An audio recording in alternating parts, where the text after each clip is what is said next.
ఆ ప్రెగ్నెన్సీ గురించి third month వచ్చే వరకు ఇంట్లో ఎవరికీ చెప్పకూడదు అని చెప్పేసి అనుకున్నాం కదా. ఎందుకు అంటే దాంట్లో మెయిన్ రీజన్ ఏంటంటే థర్డ్ మంత్ కంప్లీట్ అయ్యే వరకు కడుపులో బేబీ ఎలా ఉంటుంది ఏంటి అనేది మనకి సరిగ్గా తెలీదు. సెకండ్ మంత్‌లో ఒక స్కాన్ చేస్తారు అండ్ అలాగే థర్డ్ మంత్‌లో ఒక స్కాన్ చేస్తారు. సో, అవన్నీ కంప్లీట్ అయిన తర్వాత అంతా ఓకే, బేబీ బావుంది, హెల్తీగా ఉంది అంటే కనుక అప్పుడు మనం ఇంట్లో చెప్పొచ్చు. సో దట్ వాళ్ళు కూడా హ్యాపీగా ఫీల్ అవుతారు అండ్ అలాగే ఈ ప్రెగ్నెన్సీ జర్నీ అంతా కూడా హ్యాపీగా, సక్సెస్‌ఫుల్‌గా ఉంటుంది అని చెప్పేసి మేము అనుకున్నామనమాట. ఒకవేళ ఏదైనా జరిగి అంటే మిస్‌క్యారేజెస్ అటువంటివి జరుగుతూ ఉంటాయి. బేబీ అన్‌హెల్తీగా ఉండడం ఇటువంటివన్నీ జరుగుతూ ఉంటాయి కదా. Heart beat form అవ్వకపోవడము.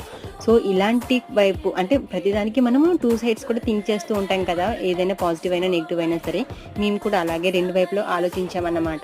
ఒకవేళ అంతా బావుంటే ఇంట్లో అందరూ హ్యాపీగా ఉంటారు. ఏదైనా జరిగిందనుకోండి మేము మాత్రమే బాధపడతాము.